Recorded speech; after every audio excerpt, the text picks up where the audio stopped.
Welcome to They Cast from the Coast.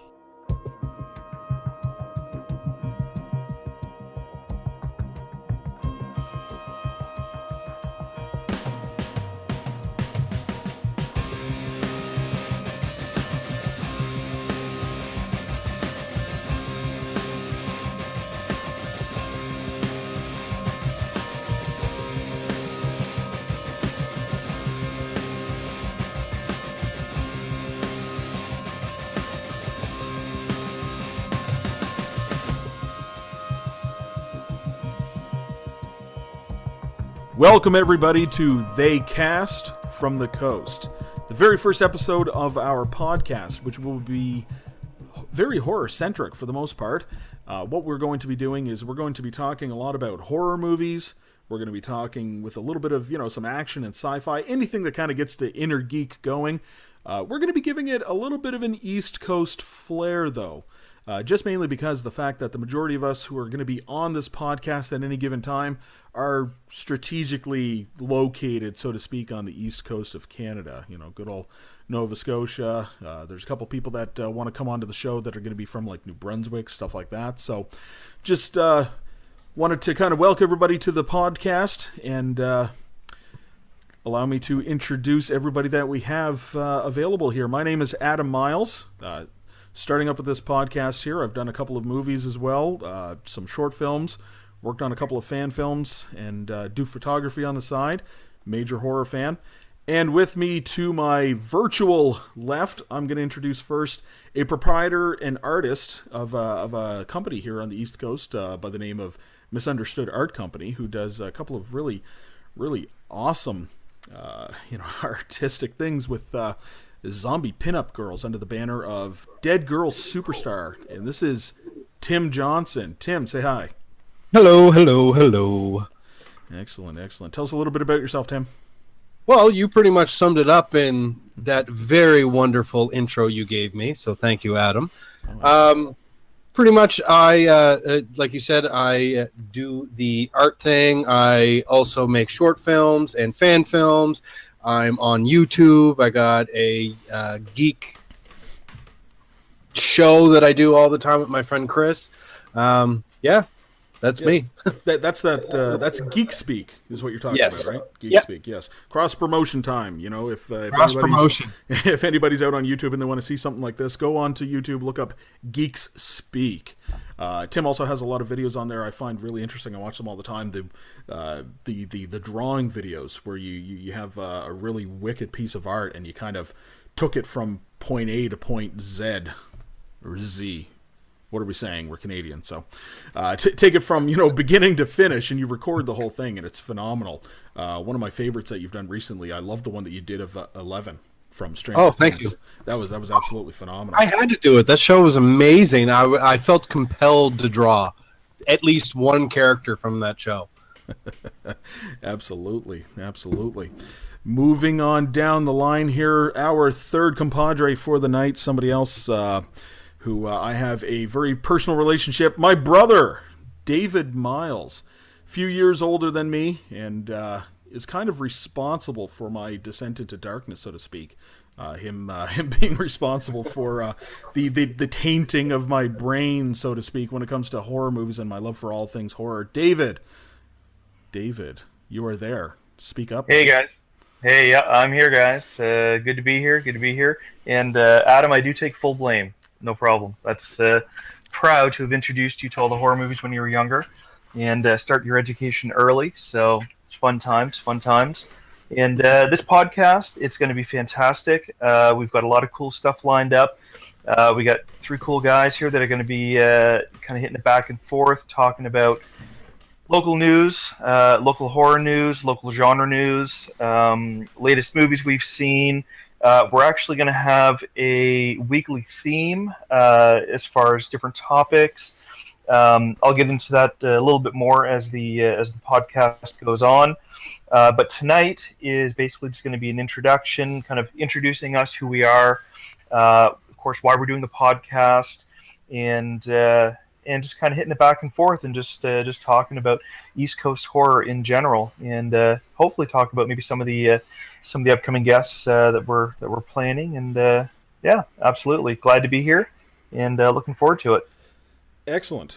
So, with that being said, let's just kind of start a little bit of how is your week going, Dave? You had a couple of interesting things happen this week. You've seen a movie that I've been waiting to see. I think Tim's already seen this movie too. He admitted. Yeah, that's correct. I think everybody in the friggin' world's seen this movie except for me at this point. So, Dave, go ahead. Tell us a little bit about what happened. Yeah, well, Saturday night, had a chance to go see the Blair Witch, so the sequel to the Blair Witch Project and the follow-up, Book of Shadows, Blair Witch 2.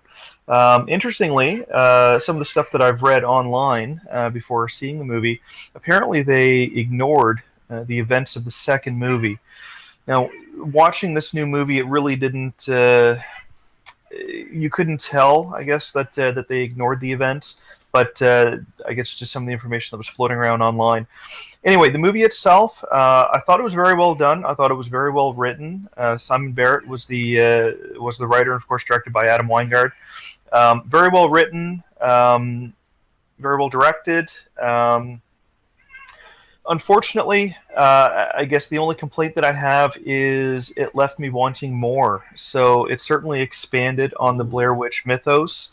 Nice. But like the first one, like the original Blair Witch Project, where the last 10 minutes of the movie were probably the most intense, and it replicated that feel, but it kind of amped it up 100 times, and it left you wanting more. I mean, I want more Blair Witch. I want more of that mythology, and I found that there were a couple things in the movie itself, some really cool things that they introduced that they didn't really expand on. So they started introducing some new things. I'm not sure if I should talk about it here. Is this where we do spoiler alert? Why don't we drop that up there? Woo for a second here. Spoiler alert for anybody who's listening.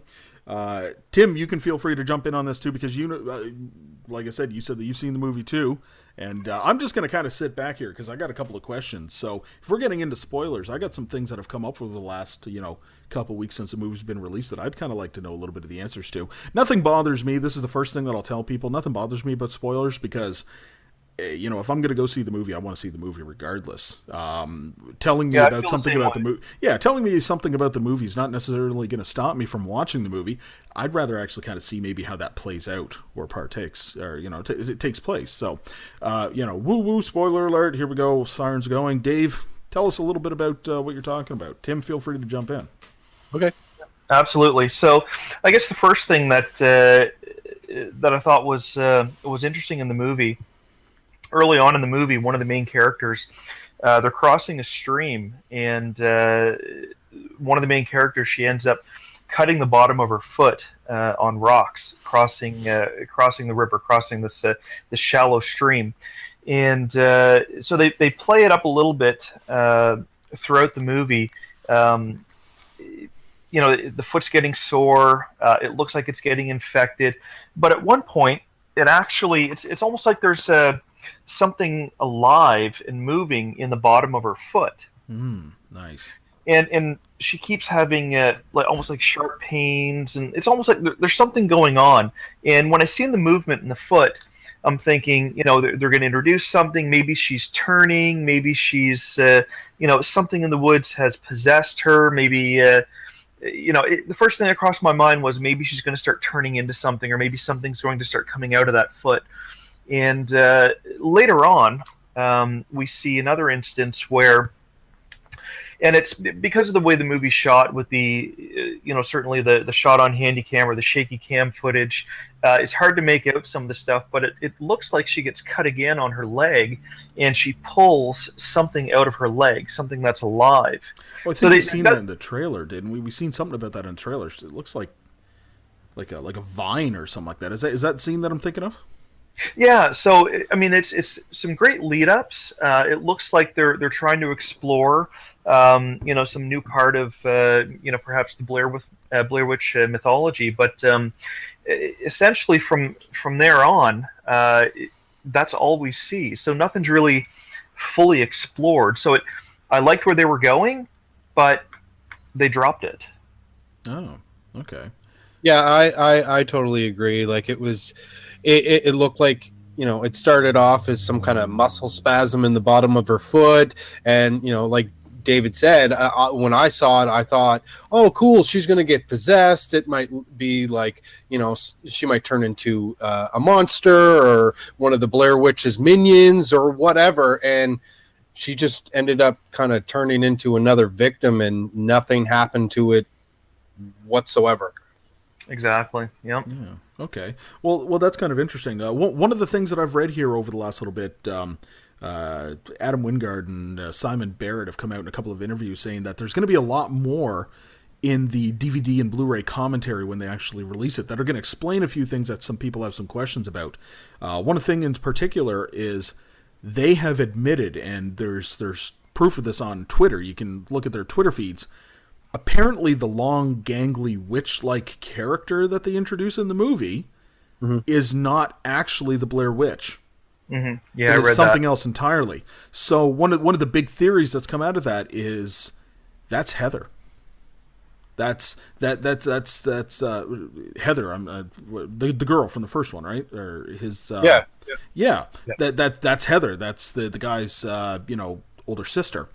Yeah, it's the lead sister. That's one of the main reasons why they go back into the woods, because additional footage is found, and they believe it may lead to hopefully the discovery of the house, which nobody has ever been able to find, and hopefully the guy's sister. He, after all these years, 20 years or so, he still thinks that there's a possibility she's alive, and that's kind of the premise of the whole movie, and why they go back or why they go into the woods on this expedition. Well, that's excellent. That's excellent. So that's very cool. That's very cool. What else happened this week for you anyway, Dave? Anything else of interest? Not much. Not much at all. Not much. Okay. Well, that's good. Well, Tim, what do you got to tell us? What happened to you this week? Did you see this movie this week, or did you see it like the previous week? I saw it Friday when it was released. Oh, excellent, excellent. So we won't consider that part of your week. No, well, I mean, my week, I try to start my week Friday to Friday, you know what I mean? So Don't we all? I'm not a Monday person. It's yeah. Yeah. Yeah. Bad question. What have you done this week? The week is still starting. I'm still drinking coffee. Yeah. Yes. Ask me again at the end of the week, and I'll have lots to tell you. Exactly. And if I remember correctly, you told me a few minutes ago it's a pumpkin spice latte type coffee. Is it not, Dave? That's right. Yes. So Adam's drinking his beer. However, I decided on a dark and stormy night, I'm going to drink some pumpkin spice cappuccino. All right. So that's what I'm drinking. So Fancy. David has entered the fancy mode. So that being said, this is something exactly that I was telling the guys there before. One of the traditions that I've always had whenever I worked on any kind of a media project whatsoever is when I start editing or I'm working anything having to do with any of my media projects in front of a computer, I like going down to the NSLC and I'll grab some randomly good-looking beer and I'll work with that. One of my friends has recently told me about a beer from Garrison Brewing, so here in Halifax, called Tall Ship. So I have that here. It's a 5%, 650 ml bottle that I got, so it's one of those nice big ones. It says Tall Ship is one tasty premium East Coast ale brewed with adventure, craft, pride, and independence. This beer delivers on true refreshment with an easygoing style. Drop anchor, hoist a glass, and launch into one. 31, yeah, so it's, all right, so, nice smell of a little bit of hops. You can kind of hear that there a little bit, so take a swig. Well, Adam's drinking that. Tim, I got a question for you. Yeah, go ahead. The Blair Witch, I'm going to circle back. Maybe we'll close off the Blair Witch. But Spoilers. Spoiler alert. So the one thing that I probably liked the most about the latest Blair Witch movie was again, new stuff. They're expanding on the mythology. Absolutely loved, and I wanted to throw this out there. Absolutely loved the time fracture element that they were throwing in there. So that was different, wasn't it? Yeah. Amazing. I thought that, to me, is what set it all up. And honestly, I kept thinking, because and again, it's one of those ones like we talked about with the muscle spasms in the foot and the cut on the foot.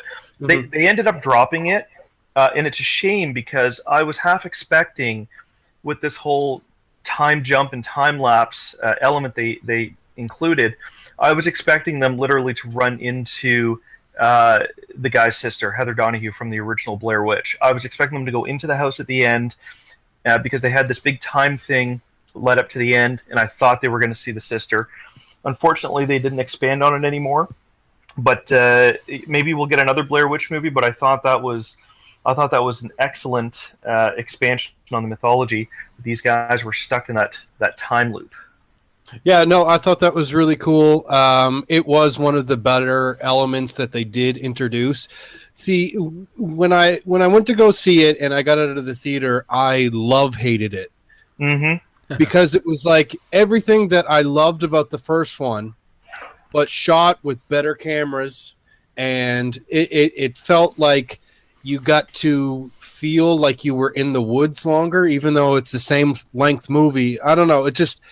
It felt creepier in points where I felt the first movie failed, mm-hmm. but I also didn't like that a lot of the elements were exactly the same. Like, to me, it was like, what Star Wars The Force Awakens was to the original Star Wars, where it was essentially the exact same story, but mm-hmm. they introduced a couple new little elements in it and, parade it like it's a new movie. Like, I don't know. Maybe I'm just a bitter old man. I don't know. No, you know what? Those are all great points, and and I felt somewhat the same way. Now, I went Saturday night, saw the movie, took my wife. She hates me now because she can't stand all the shot on handy cam or shaky cam footage. Mm-hmm. She probably only watched maybe about half the movie. The rest of the time, she was covering her eyes, not because of the terror or the horror on the screen, but literally because of the way it was filmed with the shaky cam. So that being said, it's certainly not for everybody. If you do get motion sickness, if you don't like those types of movies, it was improved slightly over the original, but it's still a lot of I'll call it handycam footage, even though it certainly is much better. They used much better cameras this time around. It was a little bit better than the first one as far as quality wise, but certainly if you are prone to motion sickness, might have some issues there.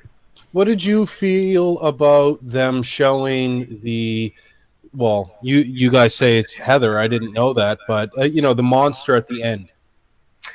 You know what? I didn't mind it at all. I thought, again, it expanded on the mythology. The whole Heather angle is, I think it's just rumors online. It's fan theories, and that's because Simon Bear did come out and say that wasn't necessarily, or it was not, the Blair Witch. Mm-hmm. The Blair Witch is something completely different. In fact, it's more likely, from what I've read, that character was Ellie Kedward is her name.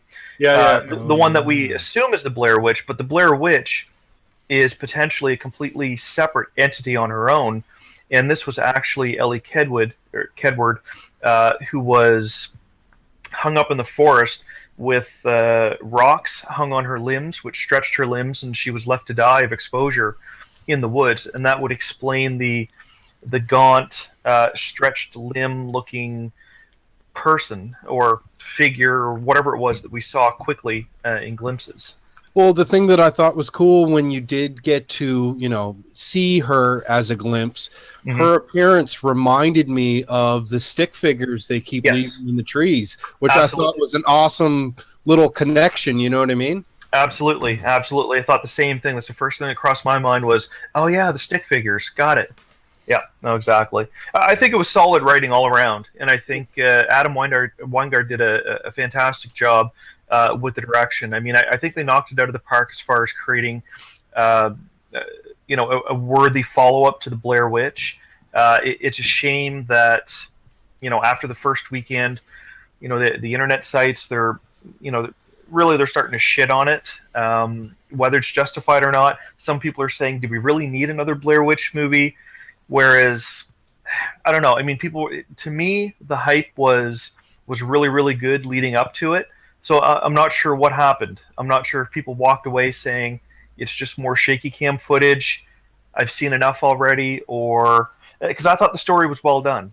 Yeah, no, I totally agree. I think the problem is that we're completely bombarded nowadays with, found footage and shaky cam horror movies, that this movie really, in order to make an impact on this, should have came out like 10 years ago. Absolutely. Maybe they just waited too long to come out with a sequel. Yeah, absolutely.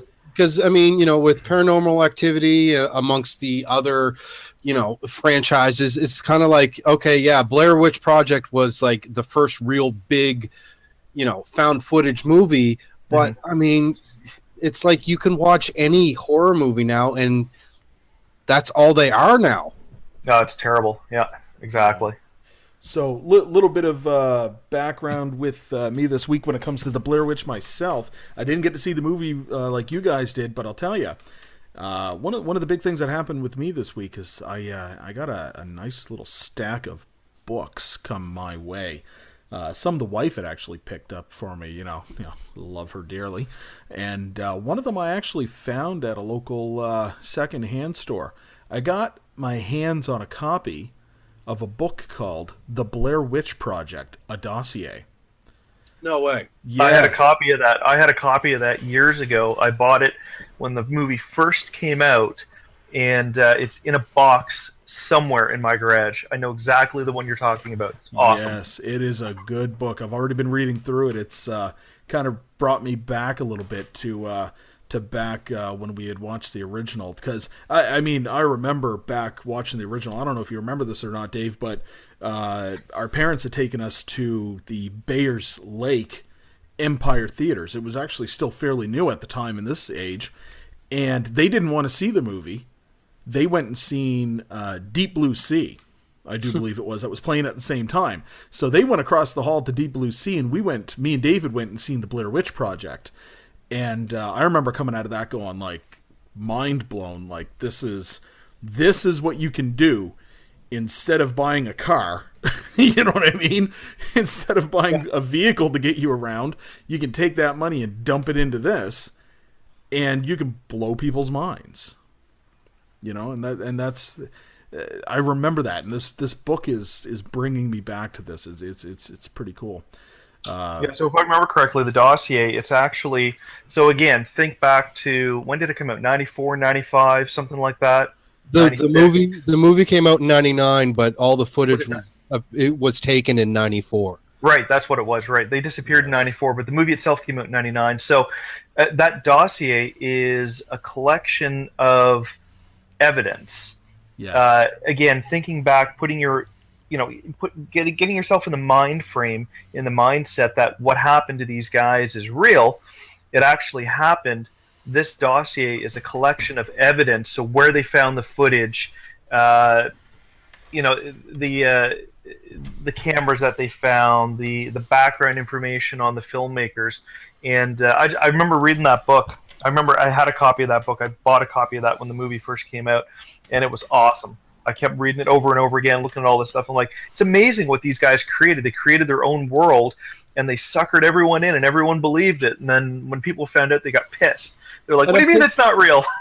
And I think that was one of the things that was really charming about the first movie, was they had, that very viral internet campaign where they were like, you know what I mean? Like, and no one knew. So, us being the sick, twisted, society that we are, let's go see lost kids' last moments lost in the woods, right? And I think that was one of the things that this new movie that came out was missing, because we knew it was fiction. We knew it was a movie, right? So I think that could have been another possibility why, the movie, The Blair Witch, didn't do as good as its, original Blair Witch Project.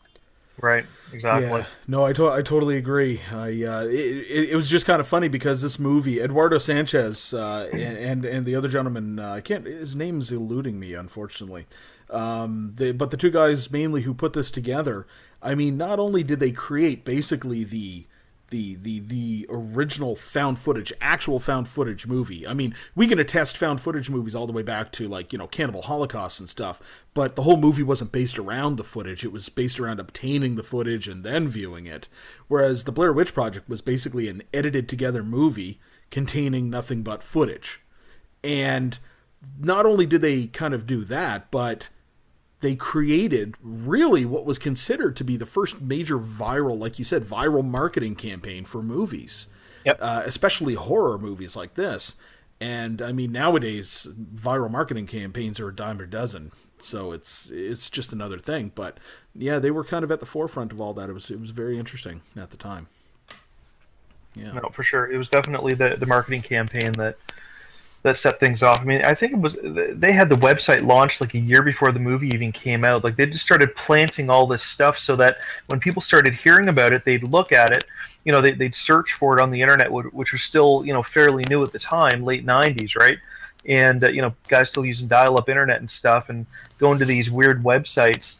And you know, the web at the time was still a mysterious place, and they had planted all these seeds on the internet, and it just added to the whole mythology, and it was fantastic.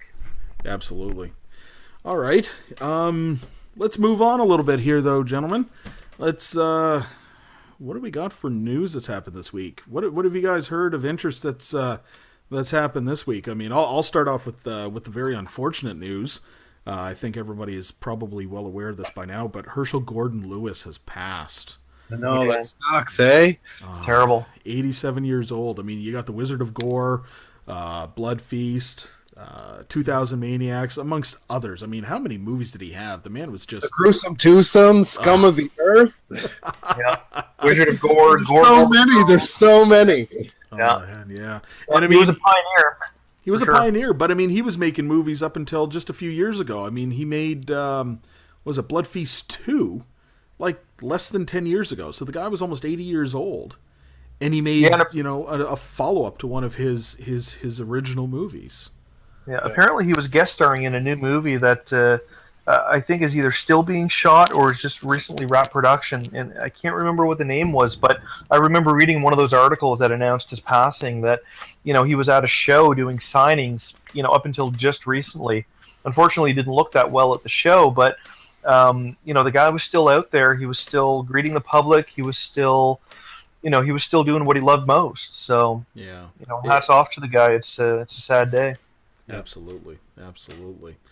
I also have that the interesting news from the El Rey Network, run by obviously Robert Rodriguez, a very good, you know, filmmaker, a personal favorite of mine, working with John Carpenter on his new anthology. Have you guys seen this? Yeah. Yeah, the People's, what is it? The People's Network Showcase. It's going to be some sort of a quarterly block of shorts from promising filmmakers. And it's launching with an entire edition of horror at the very first. Apparently it's going to go into further stuff. You know, there's going to be some basic grindhouse and some action and all this kind of stuff. But they're starting off with horror, and John Carpenter's going to be hosting it starting on October 30th. That's pretty cool. Yeah, Yeah, that's fantastic. Yeah. We need more John Carpenter.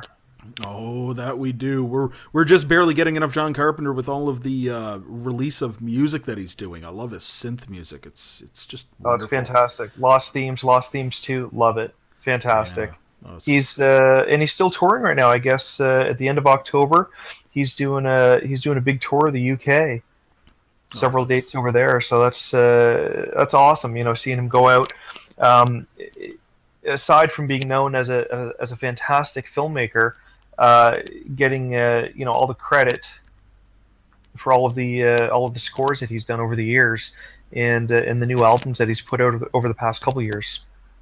Absolutely. But I'll tell you what, though, put him together with Goblin for a concert, and that's just dream, man, right there. I would love that. I mean, that's peanut butter and jelly. I mean, I don't like peanut butter and jelly, but I mean, that's what people say, right? It's peanut butter and jelly. It goes together. So Spaghetti and meatballs. Spaghetti and meatballs. That's, you know, weird other things that people could probably say, like chocolate and mint, which once again I don't like, but that's okay. What else we got in the news, gentlemen? Let me see. Ash vs. Evil Dead 2 is coming out soon. The premiere is when? This upcoming weekend, I think. This upcoming weekend. But didn't we hear something there yesterday? Tonight. Oh, it's yes. actually premiering on the IGN Facebook page at like 10 p.m. Eastern time. Yeah. And So tonight being for those for those who are listening, tonight being September 27th. That's when we're kind of recording this right now. Sorry. Right. But yeah. But so it's an early premiere on IGN. It's going to be a live chat with I'm not sure Bruce Campbell's going to be there, but some of the cast and crew I think might be involved in a Q&A afterwards or during the premiere. I'm not quite sure, but IGN is hosting it tonight, so that's pretty exciting in anticipation of the premiere this weekend. So fantastic. Looking forward to that. Absolutely loved the first season. Oh, Wasn't it good? Wasn't it so good? Awesome. The first It was season? awesome. Yeah. It was Like I'm really happy that they didn't, condense all that into like an Evil Dead return with Ash in a movie. Like I'm glad that they decided to make it a TV series instead, because more Ash and more Bruce Campbell is just awesome. Mhm. absolutely. And instead of keeping it as an hour-long show, they're just giving us weekly teases, 30-minute, I suppose, after commercials are cut out and everything, it ends up being like 22 minutes. 22 minutes exactly an episode. And it's just enough that you get your fill for the week, but it leaves you wanting more and anxious to see what's going to happen next week. And I found that with the first season, week to week, I'm like, oh man, I got to wait a whole other week to see what happens. Oh, But yeah. fantastic. And I mean, the whole going back to the cabin and amazing. I thought it was a job well done. And Ted Raimi is in the second season. I've seen him in the nice. trailers. Nice, I didn't know that. Yeah. Yes, I've seen him in the trailers. Fantastic. Looking forward to it. Yeah, that's going to be good. They got a lot of behind-the-scenes videos that they're pushing and promoting right now on the Facebook page and on some sort of a blog that they're running, where it's showing like a lot of these actors and actresses behind the scenes, and they're really making Ted Raimi out to be a bit of a dick. It's hilarious. He's like going around changing like the different scenes. Like there's one of them where they got like a whiteboard and they've got like all the scenes laid out, and he's sitting there behind a plant. And there's a guy, like one of the writers on the show, who's writing all the scenes down, and it, kind of like an episode of The Office. It kind of goes off camera. He goes, "Yeah, I know Ted's there." He's sitting there watching me. What does he think? I'm stupid? All of a sudden, the guy like leaves the office, and then Ted Raimi goes up, and the first block you see is Ted Raimi's character dies, and he like erases it and goes, "Lives on." Like he's just frigging around with everybody, being a dick. You know what I mean? So it's hilarious. So Nice. yeah, I can't wait to see it. Can't wait to see it. I'll tell you though, what's been a bit of a surprise for me this week. Another movie that's coming out that I just cannot wait to see. Now, tell me if you guys have seen the first one. Another Wolf Cop. Have you seen the first one? I'm guilty. I have not seen the first one. Oh, Tim, have you seen it? I did, and it's exactly what you expect it to be with the name Wolf Cop. Like, yeah, a friend of mine showed me the trailer, and they're like, "You have to see this movie. This has got you written all over it." And I watched it, and I loved it. Oh man, I was trying to tell David the other day there. I said it has one of the best transformation scenes. Now, I'm not talking like, one of the most amazing. I mean, that's always going to be, American Werewolf in, London to me. Yeah. But one of the best overall, and it was very comedic and extremely well done, and it held my attention, was the scene in the bath. Spoiler alerts. Spoiler. In the bathroom when he's taking a piss and he's so drunk and he begins to change and he's got his dick in his hand, and all of a sudden his dick bursts and this huge hairy dick comes out, and it was absolutely amazing and me and the wife were watching this roaring with laughter, and I think the writer-director Lowell Dean really outdid himself with that movie, and I'm happy and proud to say that's a Canadian flick right there, but he shocked everybody by having the sequel already filmed. and it premiered, I think it was at TIFF, some sort of Fantastic Fest is where it was, I do believe. And it premiered as a kind of a quote unquote an alpha, an unfinished movie. So it still has some edits to go. But people walked into the lobby for a special screening, and there were posters done by Tom Hodge, the dude designs. Kind of a throwback poster. It looks like the poster for the movie Cobra, the Sylvester Stallone movie. Yep, exactly. Yeah. And it looks beautiful, and people are like, "Oh my God, another Wolf Cop! This is incredible!" And then they got to see the movie, and I have yet to hear anything below, "Holy shit, that was amazing!" So I'm absolutely stoked for it. I'm absolutely stoked. The first one is on my to-watch list. I just haven't gotten around to it yet. Yeah, that's a large list, though. Oh yeah, yeah. It's a good list. It's just it's too long right now. I have too much stuff to catch up on. Yeah, absolutely. So that being said, all of this kind of plays back into something else here. I kind of mentioned Canadian. I mean, that's a Canadian horror movie. That's great. We are from obviously the East Coast. The three of us. The majority of people who come on the show are probably going to be from the East Coast as well, as I kind of said at the very beginning of this. But for the most part, we're going to have other people coming on here. So what I'd like to do is just kind of take a moment here and just kind of reassure everybody that horror is alive and well on the East Coast of Canada. We love our horror, do we not, gentlemen? Yep. Yeah, absolutely. I mean, we have one of the most classic and one of the most loved horror movie, of the years gone by, was filmed right in our very own province. Well, the tail end of our province. Part of our province, yet not part of our province, let's say it that way. My Bloody Valentine. Yeah.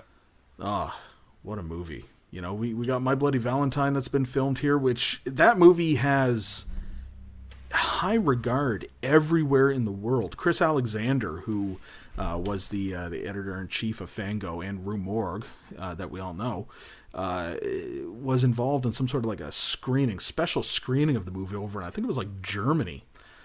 And it was this entire like small full-day festival and screening all dedicated to that movie. It just kind of blows my mind. Good old Nova Scotia kind of promoting, right?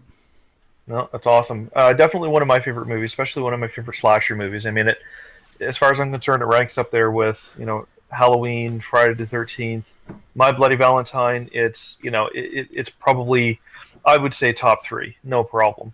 Easily top 5, but I would say top 3.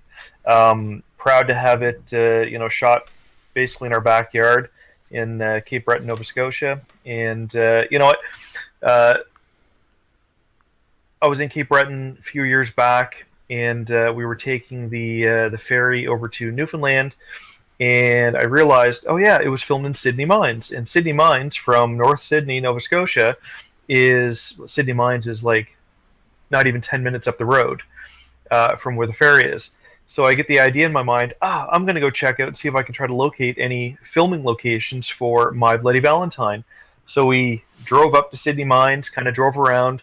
Unfortunately, couldn't find a damn thing. I think so much has changed over the years. I was so disappointed. I've read online, though, from various people, different articles, that some of the locations are still there. Obviously changed very much over the years, but some of the locations are still there. But I was so disappointed. I couldn't find anything. I was in a rush for time, and I didn't get a chance to explore as thoroughly as I'd like. But I had it in my mind that I was basically going to drive into Sydney Mines, and I was going to be magically transported into, what do they call it in My Bloody Valentine's, Valentine Bluffs, I think. Yeah, Bluffs, I thought I was going to be magically transported into Valentine Bluffs, and oh yeah, that's where that happened, and that's where that happened. But yeah, not so much. One of these days, I think it warrants a trip back there to hunt down those locations. But yeah, one of my all-time favorites. Fantastic. Me too. Like, and the funny thing is like I remember watching it, when I was 12 or 13, and like you guys said earlier, like I put it up there with Halloween, Friday the 13th, and I had no idea until maybe 5 years ago that it was filmed in Nova Scotia. Nice. Absolutely. Right, so that made it even more holy, like I've got to go, buy this now. And the cool thing was when I actually went to go buy the DVD. I don't know, we're talking like 2008, 2009. Like it was the unrated extended cut that had like the goriest scenes cut out of it and all that. So Yeah, absolutely. Yeah. No, it's a classic. There's so much shot here in Nova Scotia that a lot of people just aren't even aware of. I mean, certainly there's the popular ones. I mean, Jason Eisner shoots a lot of his stuff here. He did Hobo with a Shotgun. He did his segment for VHS 2. He did a short film called One Last Dive. I think he's got some upcoming stuff. I'm not sure if it's being shot locally here in Nova Scotia or elsewhere, but I mean, he's a local guy. He's from Dartmouth. Very proud of where he came from, and supports the East Coast film industry. A lot of other stuff, most recently shot a couple years ago. They did the Lizzie Borden Chronicles, the TV series, which was actually a spin-off of the Lizzie Borden Took an Axe, starring Christina Ricci. And that was all shot here in Halifax and Windsor, where we live, and various places down on the South Shore. Yeah. Other stuff that's been shot local, Bag of Bones. So the Stephen King novel Bag of Bones was made into a 2-part miniseries, and the majority of that was actually shot about 15 minutes from where we live, in and around Brooklyn, Nova Scotia, which is, like I said, it's about a 10 to 15 minute drive from Windsor. Pierce Brosnan was in that, so he was here for quite a while, a few years back over the summer, shooting that miniseries. They've shot countless Stephen King stuff here. They've shot Haven down on the South Shore. That shot there for, I think it ran for 5 seasons, but I think in total it was 6 years of shooting, because the last season was split into 2.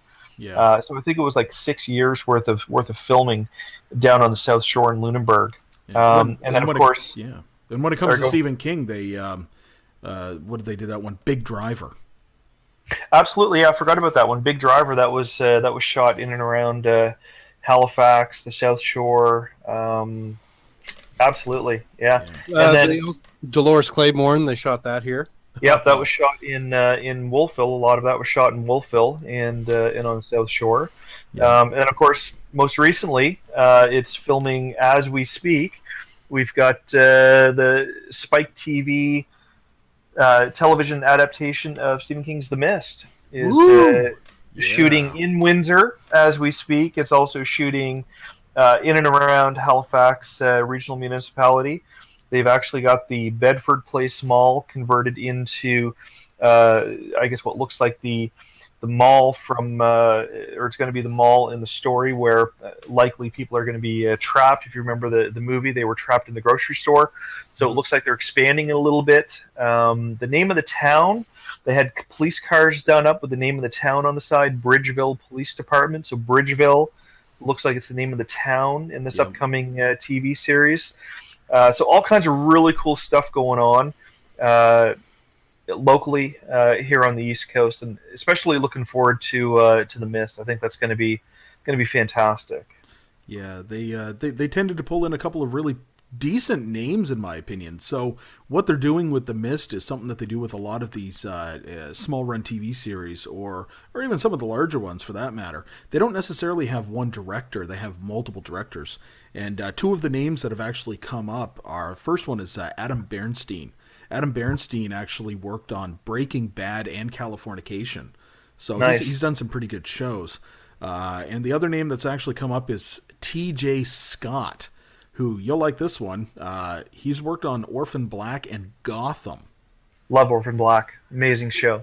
Yeah, so we got some pretty decent talent that's running behind there, and there's more, but I didn't really find any of the other names. One of the main stars that's going to be in the Mist, the TV show, is Frances Conroy from American Horror Story and 6 Feet Under. Oh yeah, I love Frances Conroy. She's great. She is amazing great. Actress. Looking forward to it. Yeah, so that's going to be fantastic. Yeah. Looking forward to seeing her in the show. Her roles in all of the seasons of American Horror Story that she's appeared have been fantastic. I think my favorite of her so far is when she played the kind of like the winged angel Death, so to speak. I think it was in Asylum. wasn't it? Yeah. Yeah, I think Yeah, it was I Asylum. think She so. played that one. Yeah, that was just absolutely amazing. Really well done job. She's really good at it. But I got to tell you guys, this is kind of something that kind of brings us a little bit together.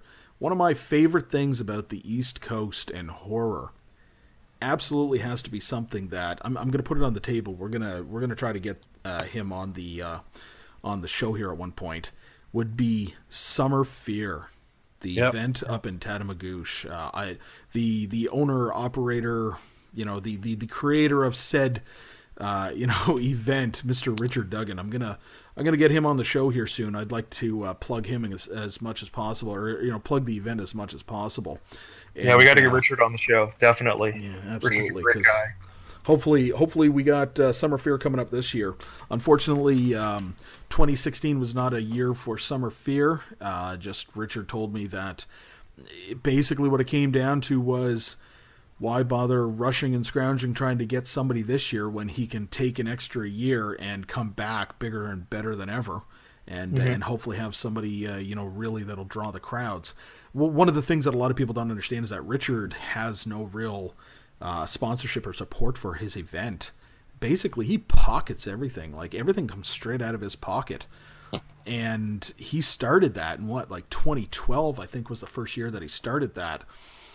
And he ran it for 5 years out of his own pocket on his own dime. And there was not a single year that he made anything on it. In fact, almost every year he was down, even from profit of ticket sales and everything else, to go to this thing. Yeah, because the first year he had Gunnar Hansen. Oh, And the yes. second year he had Kane Hodder. And then the third year he had Felissa Rose. Love it. And then the fourth year he had Steve Dash. Steve Dash, yes. Jason Yes. from Friday the 13th Part 2. The And then first, the fifth year he had Don Shanks. He had Don So Shanks. so that's 5 years in a row. He had all those fantastic guests. He put on Summer Fear every summer. Everyone looked forward to it. So, unfortunately, 2016 was the first year in 5 years that he did not have a Summer Fear, and I think he's saving up for something bigger and better, hopefully next year. So we're all friends with Richard. Great guy. I'll support that guy any day of the week. Yep. And I love attending Summer Fear, and I can't wait to see. Hopefully, he's got something planned for this summer, because a lot of people enjoy going to that Summer Fear. He draws people from all over. Guys are coming down from New Brunswick and over from PEI and everything to attend the show. Yeah. And once again, I'm just going to toss this out here. Tim, that's where I met you. Yeah, no, I was there, I think, Summer Fear 3 as a vendor for my Dead Girl Zombie pinup shirts. And yeah, I mean, I was just blown away by how nice not only yourself, but Richard was. Just, I don't know, like, it was just a really cool community vibe. Like, hey, we all like horror, so let's all be nice to each other. You know what I mean? Like, it was a lot of fun. And I mean, I was there for the remaining, 2 Summer Fears he had. So, yeah. And I'm not going to lie, I was extremely disappointed, but I completely understand that Summer Fear didn't happen this past summer. It felt something was missing. My summer was incomplete because there was no, Summer Fear fix. Yeah, So. absolutely. Yeah, it's something that we usually mark on the calendars every summer. So it'll be good. We definitely need to get Richard on the show. We need to get him on here talking. He's got a lot of cool stories. I mean, the past 5 years having all those different guests. I mean, Gunnar Hansen, rest in peace. Yeah. Kane Hodder. I mean, he's got a great story about Kane Hodder. I'm not going to tell it here. I'm going to let Richard tell that story. Yes, absolutely. You guys are going to laugh. I mean, it's awesome. But I mean, he's got so many stories because I mean, he puts the guys up in the motel. He basically caters to them the weekend that they're there. And you know what? All the guests that he's had, they've been fantastic. It's a great vibe. It's a great community atmosphere. Everyone kind of comes together. It's like-minded people. It's the only thing like it we have on the East Coast. I mean, I know we have HalCon, but HalCon is sci-fi, And I know it draws a lot of the same people, but a sci-fi convention compared to an all horror convention are two totally different things. And Yeah. Richard is the only one right now in Atlantic Canada that I'm aware of that is hosting or has hosted something like this. So he needs the support. And he needs to push through. He needs to host another Summer Fair. Yeah. But he also needs the turnout, because it's a business in the end, right? I mean, I don't want to see the guy taking money out of his own pocket, to put this on. I mean, he should be able to put this on and be able to draw enough people, hopefully to pay for that weekend. I mean, so I think it's important, and certainly anybody in the audience that's listening from the East Coast, when Richard puts on the next Summer Fair, get your ass out there and support the guy, support the community. I mean, you're going to be with like-minded people. You're going to be out there enjoying yourself. It's fantastic. I can't say enough good things about it. Yeah, I got to agree, because really what it came down to was that the first year my wife found this obscure post on Kijiji, and all it said was, coming this summer, I think it was in July was the first one, it said, come meet Leatherface in Tatamagouche. And she calls me up at work and she's like, there's something going on in rural Nova Scotia where you get to meet Leatherface? And I'm like, no way, you got to send me the details. So she sent me over the Kijiji ad, and I contacted Richard, and he was like, yes, it's on this date, blah, blah, blah, and, please feel free, advertise, and come on out. So what I also found out was, at the time when I was making short films, he was doing short film submissions. So he was actually showing some stuff. So I went down with two things in mind. One, show my short films to a group of people, like-minded, people with horror, in their blood, and get to meet Gunnar Hansen. So I right away I ordered the poster that's now hanging over my desk, and got it all ready for sign, and we went, and it was only me and our dad who had the opportunity to go that year. And as it turns out, it was kind of really funny, because what happened was Richard is a very soft-spoken guy when it comes to crowds of people. You'll see that when you meet him. Extremely nice guy, very soft-spoken. And a lot of the people who were helping him didn't really want to get up, and they had all the microphone stuff set up and everything else, but they didn't really want to get up and speak. So when we were showing off the short films, he had asked if anybody, showing off the short films would come up and, kind of say a little bit about it and talk about it. And the first year we had shown off a short film that I did for the original what was it? No, the Hobo with a Shotgun trailer contest. We did a cheap little fun one. We just had some fun with it. It wasn't really, grand by any means, but it was called Helves. It was like elves from hell, Helves. And I told the story about filming in, I think it was like March or something like this. And what we had done is we had a guy who I know dressed up in a Santa suit, in a really nice Santa suit too, running around with an axe, and doing the outside scenes with the bell and the bucket, and people taking pictures. And we ended up in like the in one of the local newspapers the next day, people saying that they saw Santa Claus on the side of the road, and it was confusing people, and it was just hilarious. So I had all these stories that I was telling people, and they liked it so much that they asked if I would do some giveaways that day. So I gave away some T-shirts, and I did some other stuff, and they basically just kept handing me the mic all day. So the next year, when it was Kane Hodder coming, I was like, I'm going, I gotta go. And I bought the VIP package. That was the first year we offered the VIP package, and I got the mask, which is up in the shadow box here. And we showed up early, and he basically said, Adam, I need your help. Can you help host or MC or just help me on the microphone? And that was it. So I did it every other year since. I'd basically start off the event for Richard and close off the event for Richard. The last couple of years, we also did with the VIP package, the Q&A sessions, which are really awesome. So when you buy the certain level VIP, back at the motel, which is, it's a wicked motel. It's actually, it's old train cars. And all the different cars are hotel rooms.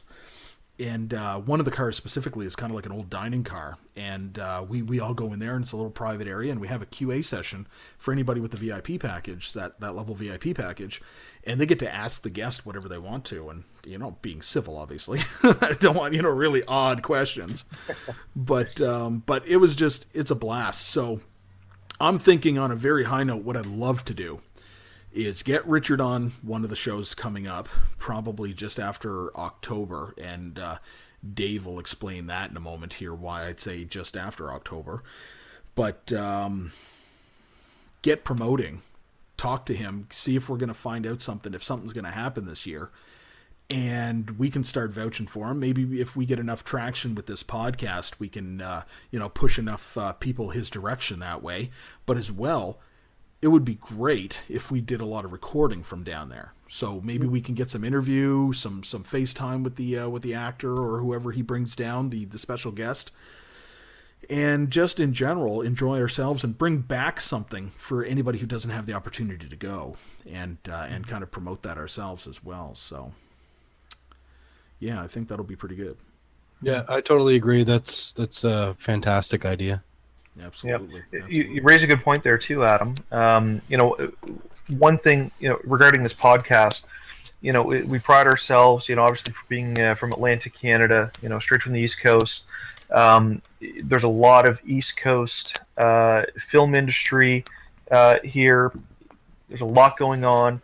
But there's also, aside from big industry, aside from the big productions that go on, like the Mist miniseries and the My Bloody Valentines and all those guys, there's a lot of the little guys here too, right? I mean, the guys doing the independent films, the short films, the guys that are doing the stuff out of their own pocket. And I think, and this is my own personal opinion, I think this podcast is hugely important moving forward as a mechanism to try and support local industry. I'm a big supporter of local industry, and I'll support the local guy first before I'll go out and support big box or big industry.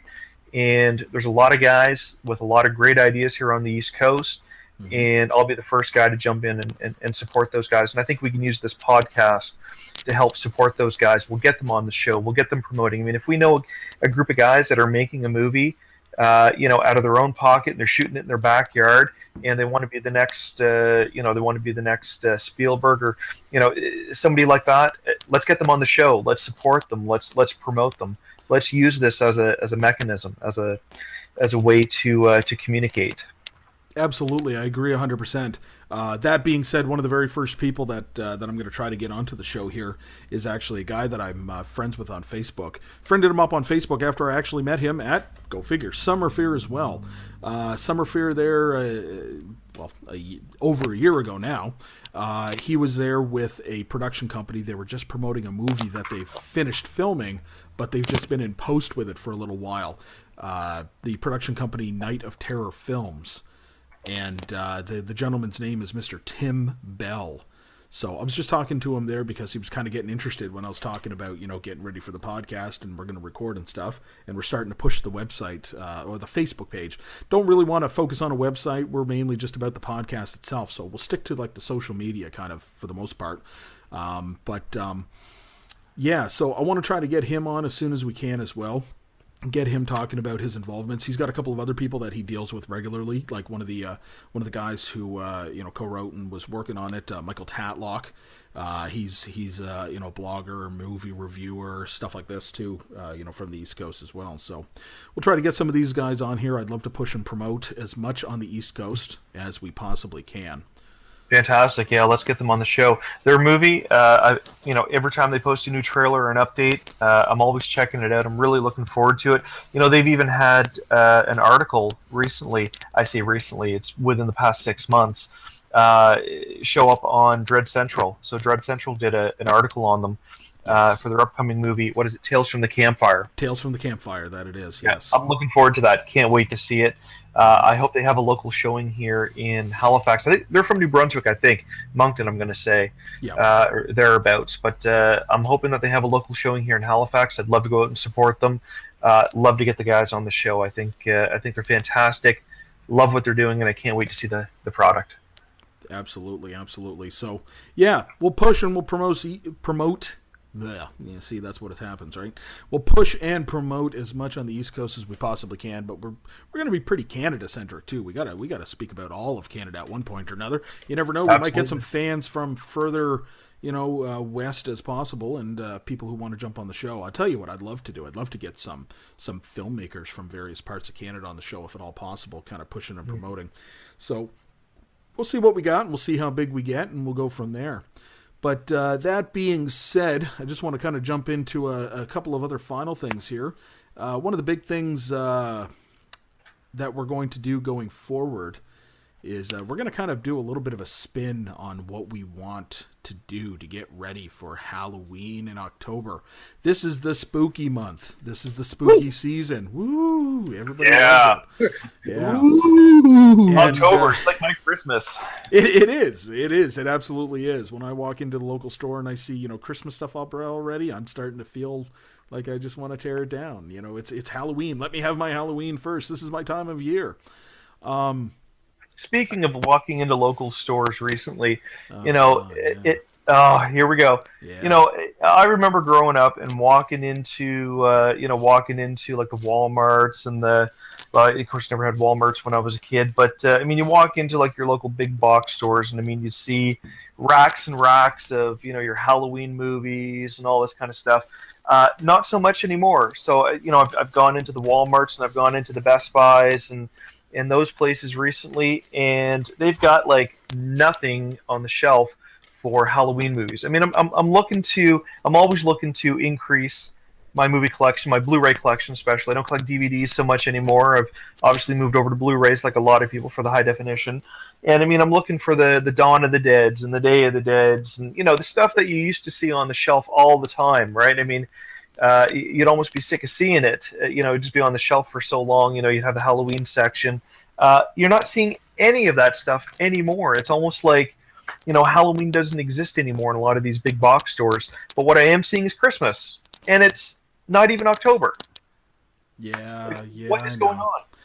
Yeah, that's unfortunate. So one of the things that I'm just doing just to kind of bide my time and kind of ignore the Christmas crap that's on the shelf is I'm just kind of trying to stick to some of my actual Halloween and October traditions.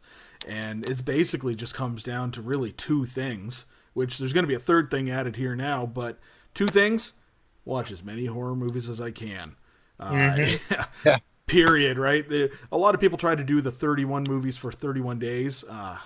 I've got kids, I've got work. I just don't have the energy or the time to do that. But I've tried to do that, yeah. It's like one of those photography scan. things. Yeah, it's like one of those photography things, right? Try to do 365 days. I can't do it. I just never have the opportunity to finish it.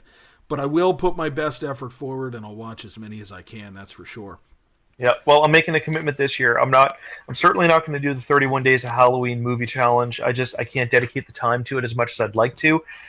But there is an upcoming movie coming out in October that I'm super excited for. Ooh. And I think I'm going to go back and rewatch the first 4 movies in the series before getting ready to watch the 5th. And you guys know what I'm talking about. Phantasm. The new Phantasm movie, Ravager, Phantasm 5, is coming out October 7th, I think, is the release date. Oh, it's close. I am so excited for this movie. A couple years ago, I actually went back and watched 1 through 4. Basically spent like an entire weekend and watched all 4 movies. Love those movies. They've remastered Phantasm in 4K. Yeah. They're re-releasing it on Blu-ray. I looked it up earlier. It's actually coming out in December on Blu-ray, but apparently the remastered version is coming out on iTunes and Video on Demand the 7th to coincide with the release of Ravager. So I'm going to go back. I'm going to rewatch the first 4 again, and then I'm going to sit down and I'm going to watch the 5th movie, the final movie, and see how it all ends. Super excited about that. Now, I'm excited, but I'm also saddened by exactly what you just said. The 5th and final.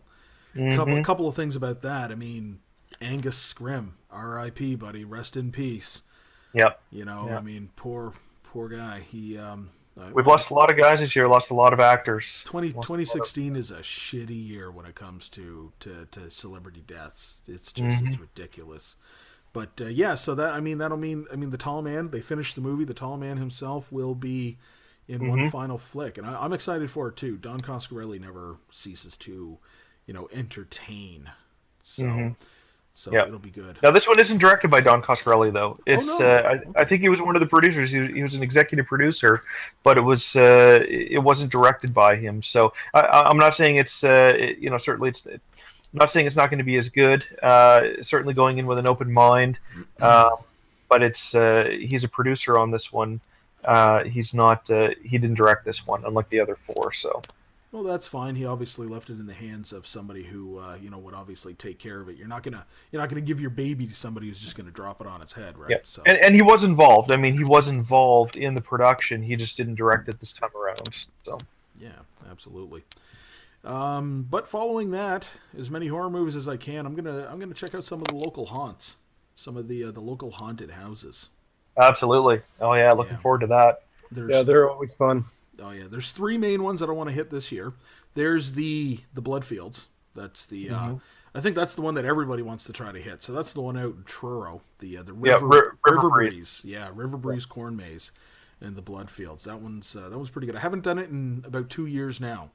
Because if anybody has not checked out River Breeze, the Bloodfields, they have to. It's amazing. Hats off to those guys. I mean, the first year we did it, it was an experience. It was amazing to say the least. Yeah, well, that was the year that what was it? Me and Mick went with you and Jeannie.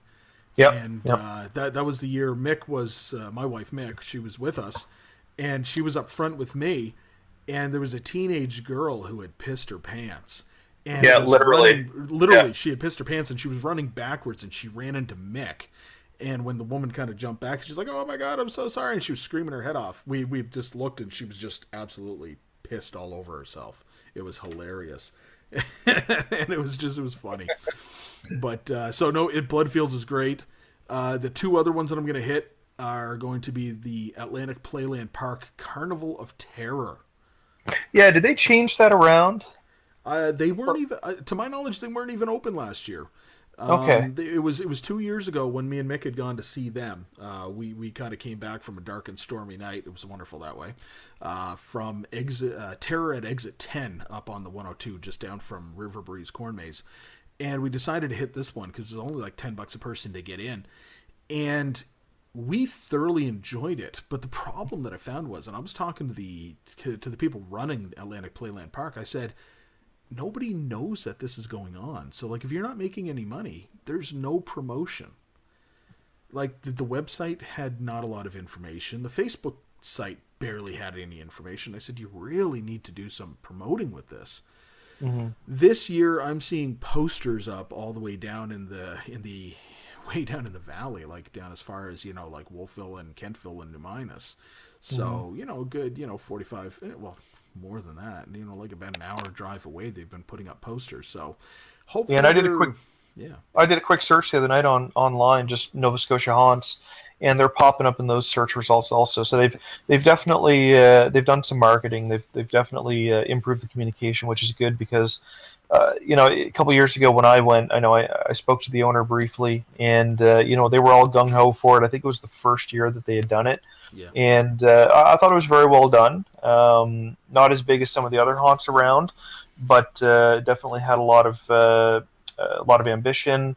Had a lot going for it. Definitely had the right attitude, and it looks like it's bigger and better this year. So probably on my list of ones to check out. Absolutely. And finally, the last one that I'm going to be visiting the Phantom Freak Show. Yes, the one down in Wolfville. Yes, Wolfville, New Minas, Port Williams, somewhere in that area, but basically it's just off the highway. Take the Greenwich exit down in the valley. It's going to be at Sterling Farms, and it's run by the Phantom Effects Group. Decent individuals based out of like Kentville, New Minas area who do makeup effects for various stage shows and stuff like that. It's pretty good stuff. So I'm looking forward to that one too, and they are literally coming out, guns blazing this year. They're basically saying not for the faint of heart.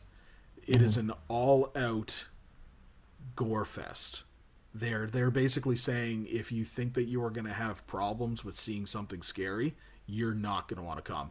So if they're actually telling people don't friggin' come because you're going to basically piss your pants or have a heart attack from this thing, if they're trying to push people away, then it's definitely something that might be of interest, or at least to me. I'm looking at it going, this is gold. Like, I want to see this. Awesome. Yeah, like, what do you mean I'm going to piss my pants? I'm bringing an extra pair of pants just in case. So, absolutely. But I guess the third thing that we're going to add to our wondrous preparations for October, Dave, please fill us in.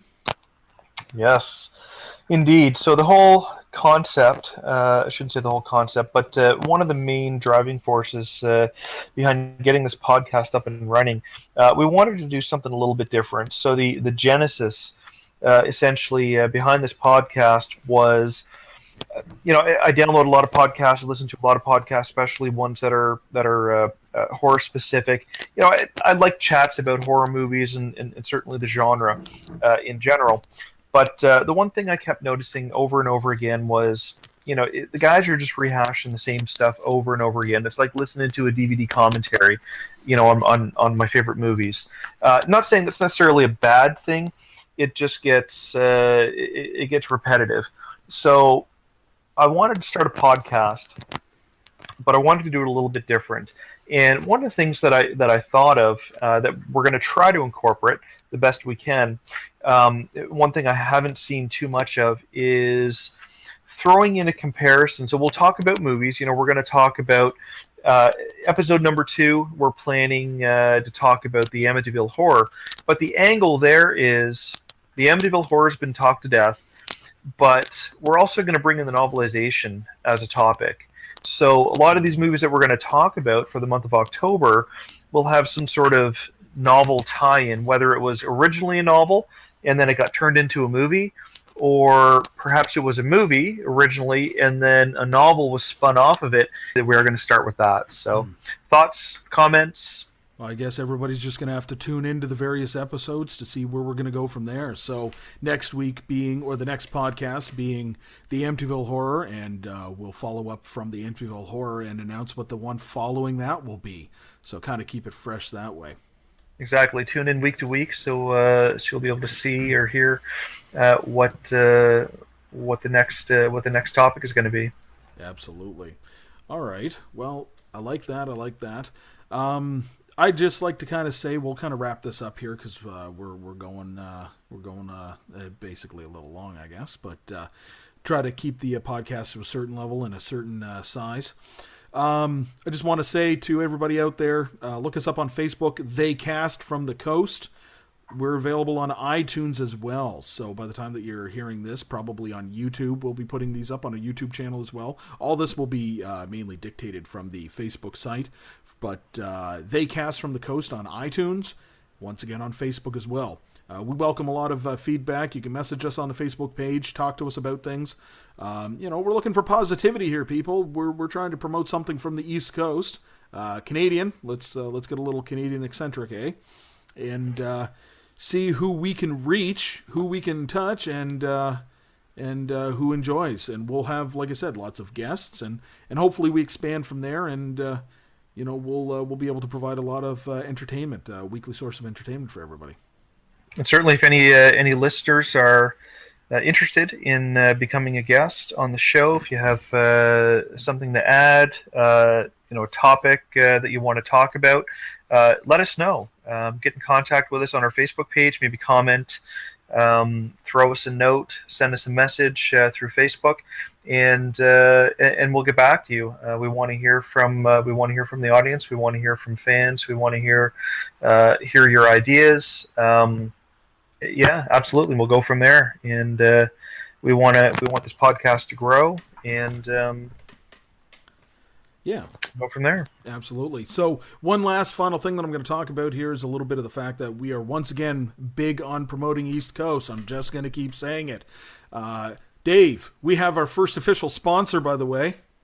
Oh, Yes, Tim, tell us about our first official sponsor. Do tell. Put me on the spot. You on the spot, man. Well, for those who did not know, I am the creator of a t-shirt company known as Misunderstood Art Company. We put out zombie pinups called Dead Girl Superstar. And if you want to check those out, make sure to jump over to society6.com/misunderstood art company. We have it on all kinds of products, not just t-shirts, but you can get it on hoodies, ladies tank tops, you can get clocks, Clocks, okay. shower curtains. Like the stuff is on a lot of really cool random things that I never thought it would be on. But like I said, if you want to jump over to www.society6.com/misunderstood art company, you can check out all that stuff there. And yeah, I'm not gonna lie, I'm probably its biggest fan. Yeah, I just wanted to have been a part of that original meeting with the Misunderstood Art Company where somebody was like, all right, t-shirts, pants, fuck it, clocks. You know what I mean? Shower curtains, might as well, right? Love But no, this is great. So exactly. So let's consider Dead Girl Superstar the official apparel of They Cast from the Coast, and I'll make sure to for a muse, so to speak, or for inspiration, I'll wear my Dead Girl Superstar shirts, which I love, by the way. I've got 2 of them. Every time I seen Tim at Summer Fair, I'd always pick up a shirt from him. So, we'll go from there. So, anything else to add, gentlemen? Because I think that it's about time to wrap it up here. No, I think I'm good. We should probably wrap it up here in a few minutes. But I'd like to thank everybody that's listening to the episode. I know this is the first episode.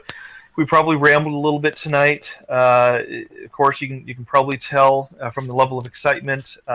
We love the genre. We love being from the East Coast. We're very proud being from the East Coast and what the East Coast has to offer. Being Canadian, of course, we love everything all across Canada. Canadian horror, the Canadian genre in general. Fantastic. Lot more to talk about, and I'm looking forward to upcoming shows. And we want to hear from everybody, so looking forward to hearing from you. Tim. Me? You. I'm kidding. Close it up, man. That's just gonna be You the guys thing. have said it all. Like, thank you for listening. Thank you to Adam and Dave for inviting me to do this with you guys. I love talking about horror movies. I love talking about movies in general. But, my biggest passion is, classic horror movies and zombie movies. So, thank you for giving me a chance to kind of, rant on the internet about it. Wait, It's people, fun. wait a minute. People rant on the internet. What is that all about? You don't know about this? No, I don't know about this. No, What's the it's been a internet? thing. But I think it's been since like 99, 2000. Like, there's this thing. It's called the internet. You can get on there and more or less say anything you want. That's that place where all them dirty pictures is, right? That the there internet internet. was created for porn. them their internets. That's right. Yeah. Take away all the Facebooks, the YouTubes, and It's like the old joke: take away all the dirty pictures on the internet, and you've got 2 websites. That's it. yep. Lovely. All right, excellent. So. Excellent, guys. So thank you very much, everybody, for taking the time to listen into the podcast. Once again, like David said, and like I'll say it again, feedback is always welcome. Check us out on the Facebook page, They Cast from the Coast. iTunes is available as well. As soon as the podcast is uploaded, we are on iTunes. So thank you very much, everybody, and have a good night.